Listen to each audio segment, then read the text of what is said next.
Hello everyone, good morning. Class ये miss हो गई थी थोड़ा सा, ठीक है ना।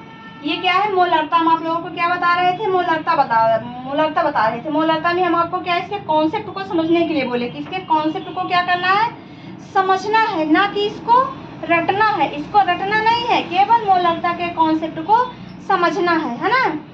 क्या करते हैं, हम एक पात्र ले लेते हैं, उस पात्र में हम क्या करते हैं, विलयन ले लेते हैं। विलयन की मात्रा कितनी होनी चाहिए, 1 लीटर। हम उसको मान रहे हैं कि हमने 1 लीटर विलयन इसमें डाल लिया है। इसमें कुछ पदार्थ की मात्रा को मिलाते हैं, तो पदार्थ को क्या मानते हैं हम, विलेय मानते हैं, है ना। अब विलेय की किस चीज को घोलना है, उसमें मोलों की संख्या को हमको घोलना है ना। क्या घोलना है, मोलों की संख्या को घोलना है हमको इसमें। तो कहता है ये कि 1 लीटर विलयन में क्या करता है, 1 लीटर विलयन में घुले विलेय के मोलों की संख्या को क्या करता है, विलेय के मोलों की संख्या को क्या कहते हैं, मोलरता कहते हैं। 1 लीटर विलयन में घुले विलेय के मोलों की संख्या को मोलरता कहते हैं। अब मोलरता है, मोलरता इक्वल टू क्या होता है, विलेय का मोल लिखे हो मोलरता, है ना। तो मोल है, इसमें मोल को किसमें करोगे, वेट, W, स्मॉल w। मोलरता को काहे से प्रदर्शित करते हैं, m से, है ना। विलयन का आयतन, है ना, विलयन का आयतन m। इसको क्या करेंगे, लीटर में लेते हैं हम।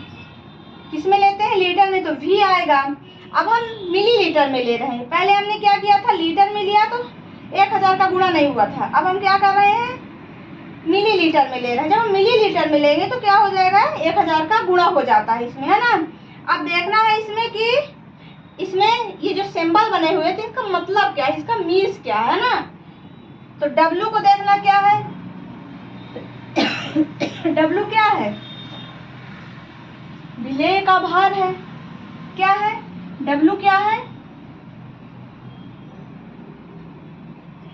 विलेय का भार। क्या है, W क्या हो गया, W विलेय का भार हो गया, है ना।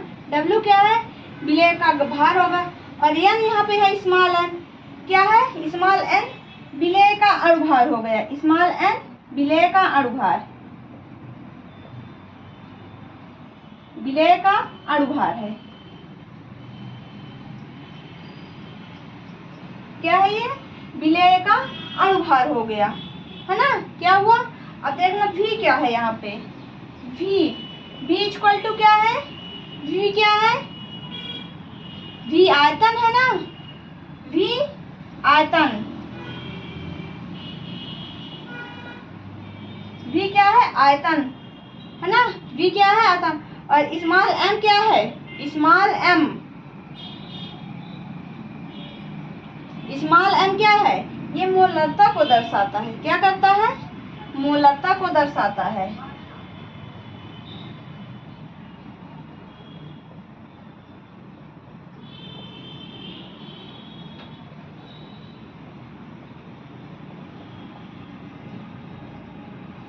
इसको ना भी लिखोगे तो ठीक है, क्योंकि m मीन्स सबको पता है कि मोलरता ही होती है, ये मोलरता को ही दर्शाता है ना। m क्या है, मोलरता को ही दर्शाता है ये, है ना। अब हमने क्या पढ़ा है, 1 लीटर विलयन में घुले विलेय के मोलों की संख्या को मोलरता कहते हैं, है ना। क्या कहते हैं, मोलरता कहते हैं। अब देखना, जब विलेय और विलायक मिलते हैं तो क्या बन जाता है, विलयन बन जाता है ना।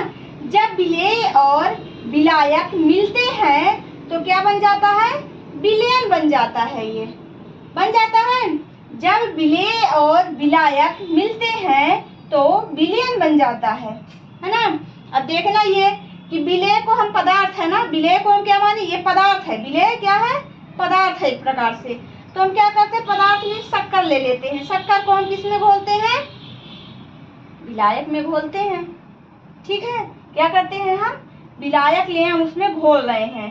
तो जब विलेय और विलायक दोनों आपस में घुलेंगे, मिलेंगे, तो क्या बन जाएगा, विलयन बन जाएगा ये। जब विलेय और विलायक आपस में मिलते हैं या घुलते हैं तो क्या बन जाता है, विलयन बन जाता है। ये समझने वाली चीज, इसको समझो, ठीक है ना, रटने वाली चीजें नहीं है। W विलेय का भार है, एन स्मॉल एन विलय का अणुभार है, वी क्या है, आयतन है, वी क्या है, आयतन है ना, वी आयतन है। समझ में आ गया होगा ये। 1 लीटर विलयन में घुले विलय के मोलों की संख्या को मोलरता कहते हैं। मोलरता बराबर विलय का मोल बटे विलयन का आयतन, है ना। अब हम इसके बाद क्या बताएंगे, मोललता बताएंगे। मोललता, बस मोललता, मोलरता और मोललता दोनों में कोई डिफरेंस नहीं है, बस थोड़ा सा डिफरेंस है, वो भी समझने वाली बात है। इसके कॉन्सेप्ट को समझो कि है क्या, है ना, क्या है, इसके कॉन्सेप्ट को समझो कि ये क्या है। मोललता, मोलरता पढ़ लिए, है ना। अब क्या पढ़ना है, मोललता पढ़ना है। मोललता क्या होती है, अब बोलना मोललता क्या होती है। वही है, एक पात्र लेते हैं, विलायक ले लेते हैं, एक पात्र लिए, उसमें क्या किए हम, पदार्थ की कुछ मात्रा मिला दिए, जिसे हम क्या कहते हैं, विलेय कहते हैं, जिसे हम क्या कहते हैं, विलेय कह देते हैं, है ना। और विलेय के मोलों की संख्या को हम इसमें घोलते हैं, क्या करते हैं, विलेय के मोलों की संख्या को हम घोलते हैं। अब इसमें हम कितना लिए थे, 1 लीटर लिए थे, अब इसमें कितना लेंगे, 1 किलोग्राम लेंगे। कितना लेते हैं, 1 किलोग्राम।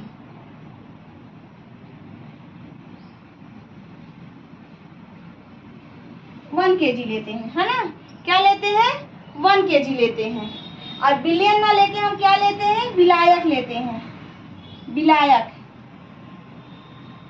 क्या लेते हैं हम, विलायक लेते हैं। इसमें क्या करते हैं, एक पात्र लेते हैं, है ना, एक पात्र लेते हैं, उसमें क्या करते हैं, 1 केजी या 1 किलो क्या लेते हैं, उसमें विलायक लेते हैं, उसमें पदार्थ की कुछ मात्रा मिलाते हैं, पदार्थ की कुछ मात्रा, पदार्थ के कुछ मात्रा की मोलों की संख्या को मिलाते हैं। क्या करते हैं, पदार्थ की कुछ मात्रा की मोलों की संख्या को हम क्या करते हैं, इसमें मिलाते हैं। इसको क्या कहते हैं, विलेय। हम कहेंगे कि विलेय के मोलों की संख्या को हम क्या करते हैं, मिलाते हैं इसमें, है ना। तो ये क्या कहता है, 1 किलो विलायक में क्या है, उसमें क्या था, 1 लीटर विलयन में, है ना। मोलरता में क्या था, 1 लीटर विलयन में घुले, है ना। और इसमें क्या कहता है, 1 किलोग्राम विलायक में, क्या कहता है, 1 किलोग्राम विलायक में।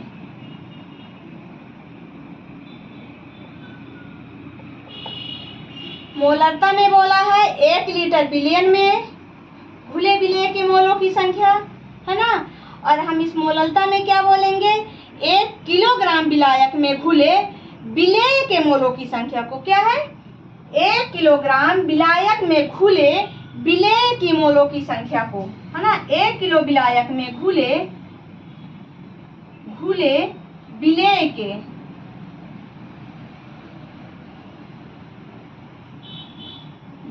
के मोलों की संख्या, मोलों की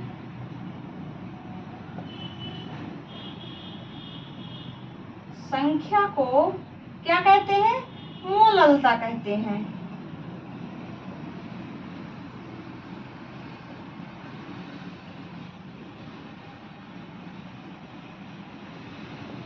दोनों में डिफरेंस समझ में आ गया। मोलरता में हम क्या किए थे, 1 लीटर विलयन लिए थे, और मोललता में हम क्या किए, 1 किलोग्राम विलायक लिए। घुलेंगे दोनों में, विलेय के मोलों की संख्या ही घुल रही है। उसमें 1 लीटर विलयन में घुला था, 1 लीटर विलयन में मोलों की संख्या को घोले थे, और इसमें 1 किलोग्राम विलायक में मोलों की संख्या को क्या कर रहे हैं, हम विलेय के मोलों की संख्या को घोल रहे हैं। तो क्या बन रहा है, ये मोललता। क्या है ये, मोललता बन रहा। अब मोललता इक्वल टू क्या होगा, मोललता इक्वल टू क्या है यहाँ पे, विलेय के मोल। क्या है, विलेय के मोल, विलेय के मोल बटे विलायक का भार क्या होगा, विलेय का मोल बटे विलायक का भार होगा। क्या होगा? विलेय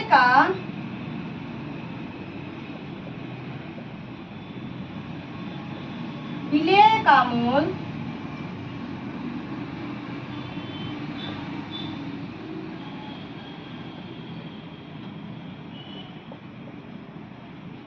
बटे विलायक का भार।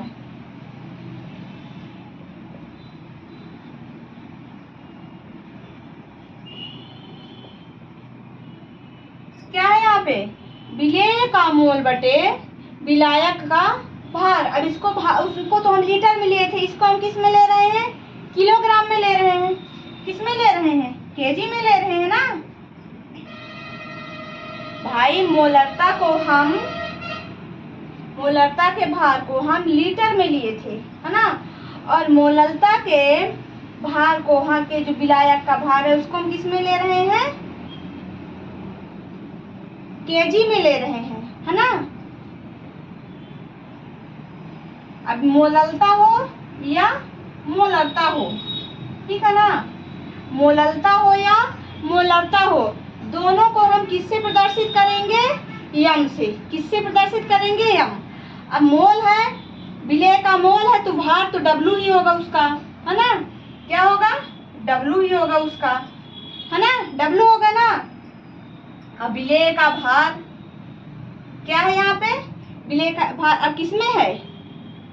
किलोग्राम में है ना। किसमें है? किलोग्राम में है।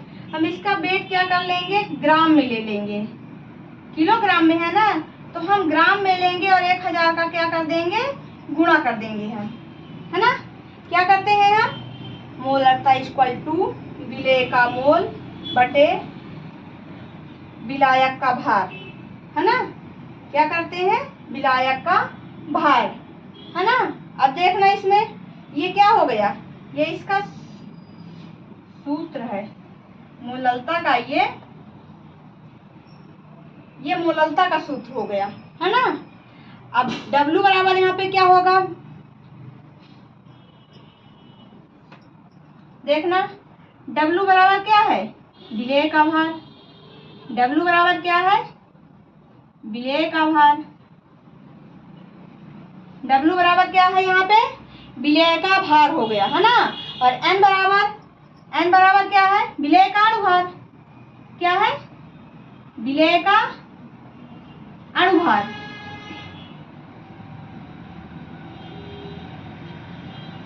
N इक्वल टू विलेय का अणुभार हो गया। अब इसमें कैपिटल W है। कैपिटल W बराबर क्या? विलायक का भार हो जाता है। क्या है? कैपिटल W इक्वल टू क्या है यहाँ पे? विलायक का भार हो जाएगा। क्या है यहाँ पे?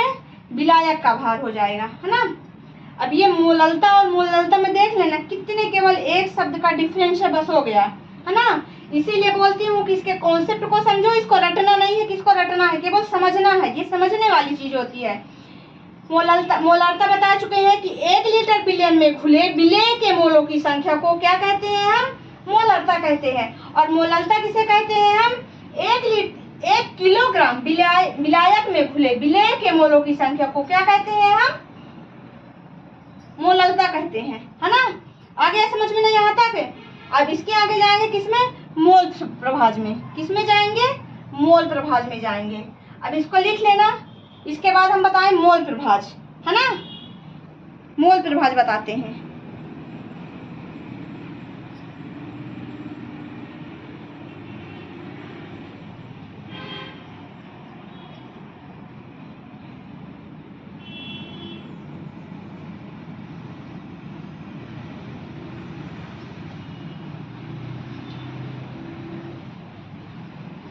देखो, मोलरता और मोललता समझ में आ गया होगा, है ना।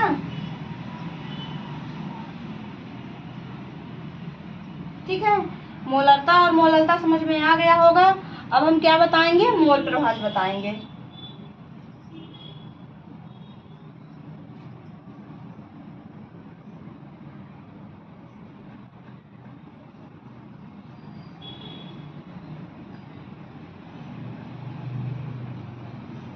ठीक है ना। अब मोल प्रभाज बताएंगे। मोल प्रभाज क्या है? किसी घटक का, क्या है? किसी घटक का मोल प्रभाज विलयन में उपस्थित, है ना। क्या है? किसी घटक का मोल प्रभाज। अब देखना यहाँ पे क्या करते हैं, बहुत ज्यादा बड़ा पात्र नहीं लेते, एक छोटा सा पात्र ले लेते हैं। इसमें एक घटक ए ले लेते हैं और एक घटक बी ले लेते हैं, है ना। एक घटक ए है और एक घटक बी है।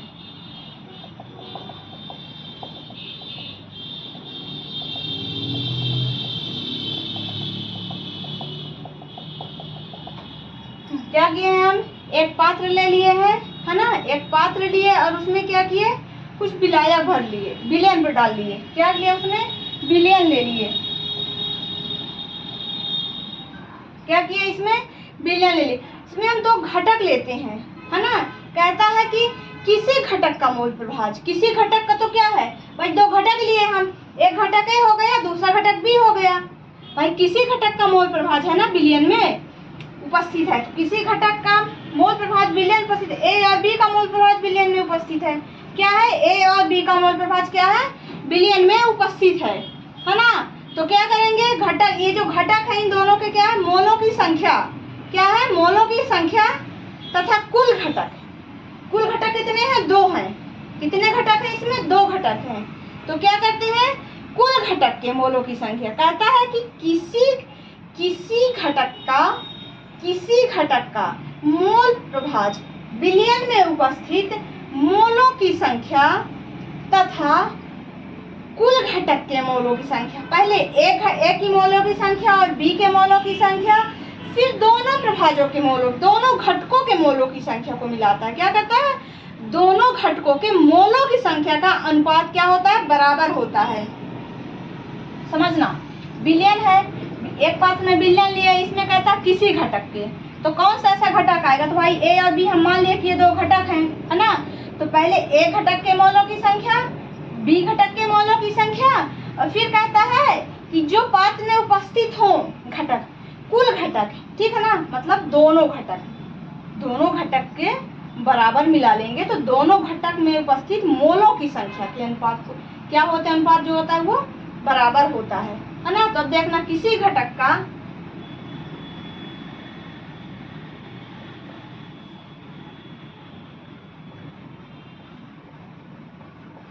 यही कहता है ना, किसी घटक का मोल प्रभाज, है ना।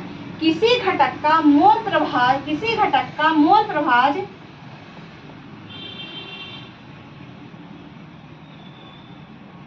विलयन में उपस्थित,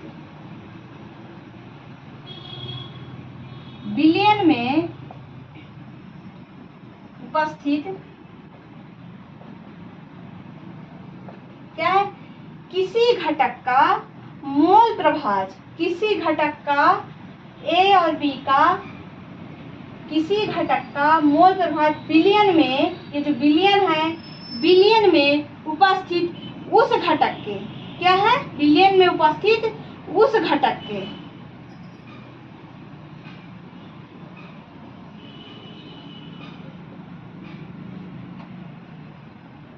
किस घटक के? ए और बी घटक के मोलों की संख्या।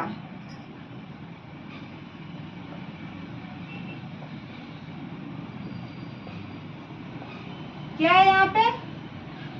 ए और बी घटक के मोलों की संख्या, है ना, तथा कुल, क्या कहता? कुल घटक। कुल घटक कितने हैं? दो घटक हो गए, तो कुल घटक के मोलों की संख्या, घटक के मोलों की संख्या तथा कुल घटक के,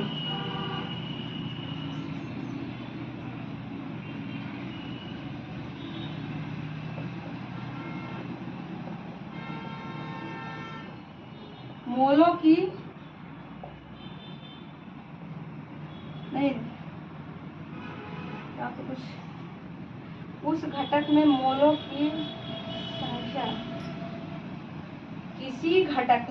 किसी घटक का मोल प्रभाज विलयन में उपस्थित उस घटक के मोलों की संख्या के अनुपात के, ठीक है, मोलों की संख्या के अनुपात के बराबर, के अनुपात के बराबर होता है।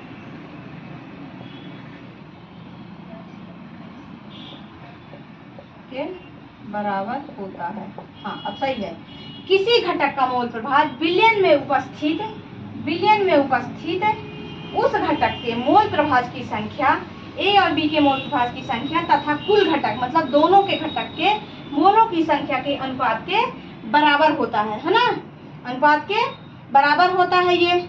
अब इसमें क्या आएगा, घटक का मोल प्रभाज, क्या नहीं मोल प्रभाज में लिख रहे हैं हम घटक का मोल प्रभाज, क्या कर रहे हैं हम घटक का मोल प्रभाज लिख रहे हैं, घटक का मोल प्रभाज।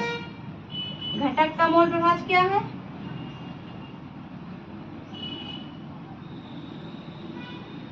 ठीक है, क्या है यहाँ पे अब घटक का मोल प्रभाज, घटक के मोलों की संख्या है, विलेय के मोलों की संख्या लिए है ना। अब इसमें क्या करेंगे, घटक के मोलों की संख्या लेंगे, क्या करेंगे घटक के मोलों की संख्या लेंगे और कुल घटक के मोलों की संख्या लेंगे, क्या करेंगे घटक के मोलों की संख्या और कुल घटक के मोलों की संख्या है ना। घटक का मोल प्रभाज बराबर घटक के मोलों की संख्या,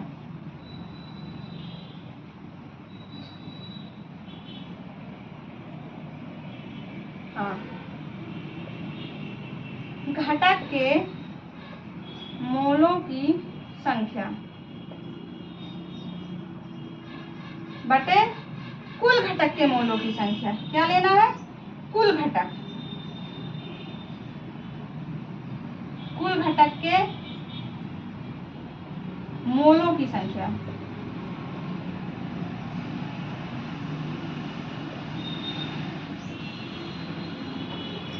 कुल घटक के मोलों की संख्या है ना। क्या है घटक का मोल प्रभाज बराबर घटक का मोल प्रभाज बराबर घटक के मोलों की संख्या बटे कुल घटक के मोलों की संख्या। ए का मोल प्रभाज क्या है, ए का मोल प्रभाज क्या है,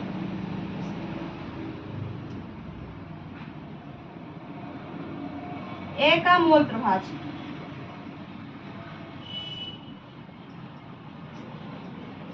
ए का मोल प्रभाज क्या है, क्या मानते हैं हम एक्स ए मान लेंगे है ना, क्या मानेंगे एक्स ए, क्या मानेंगे हम इसको एक्स ए, मतलब नीचे लिखना था मुझे वहीं पे लिख दी मैं, क्या मान रहे हैं हम एक्स ए मान रहे हैं, ठीक है ना। तो स्मॉल एन ए क्या आएगा, स्मॉल एन ए आया, स्मॉल एन ए, तो क्या हुआ यहाँ घटक के कुल घटक के मोलों की संख्या है ना, तो n A plus N B आ गया, क्या है n A plus N B आ गया।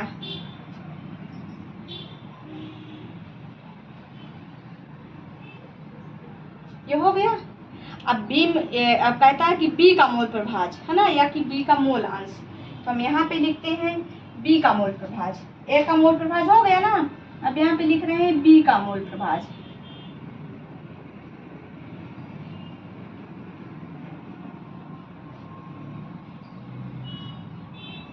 अब बी का मोल प्रभाज क्या है एक्स बी, क्या होगा एक्स बी मानते हैं, क्या मानते हैं एक्स बी इक्वल टू क्या है यहाँ पे एन बी है ना।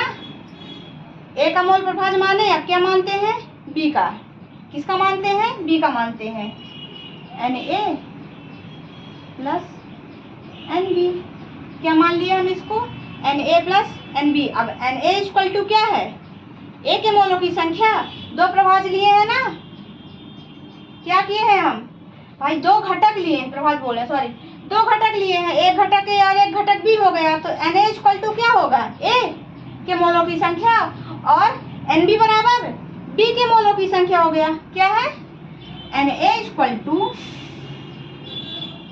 ए घटक के मोलों की संख्या,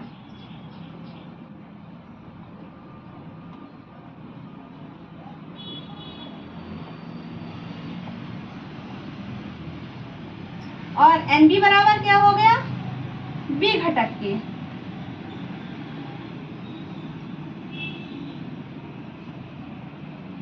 बी घटक के मोलों की संख्या,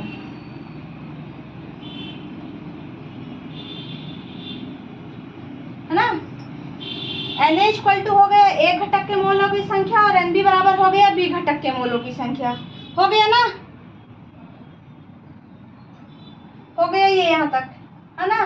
क्या हुआ, मोलरता, मोललता और मोल प्रभाज, तीन चीज हो गई, मोललता, मोलरता और मोल प्रभाज। मोलरता किसे कहते हैं हमने बता दिया है ना। 1 लीटर बिलियन में घुले विलेय के मोलों की संख्या को क्या कहते हैं हम, मोलरता कहते हैं। और मोललता किसे कहते हैं, 1 किलोग्राम, क्या कहते हैं, 1 किलोग्राम विलायक में घुले, विलायक में घुले क्या है, विलेय के मोलों की संख्या को क्या कहते हैं हम, मोललता कहते हैं। और मोल प्रभाज किसे कहते हैं, किसी घटक का मोल प्रभाज बिलियन में उपस्थित उस घटक के मोल प्रभाज नहीं मोलों की संख्या तथा कुल घटक के मोलों की संख्या के अनुपात के बराबर होता है। इसको के ये क्या है, मोल प्रभाज हो गया, है ना। लिख लेना ये, आज तक कहीं समझ में आ गया होगा यहाँ तक। Thank you everyone. Next class में नेक्स्ट टॉपिक देखेंगे हम।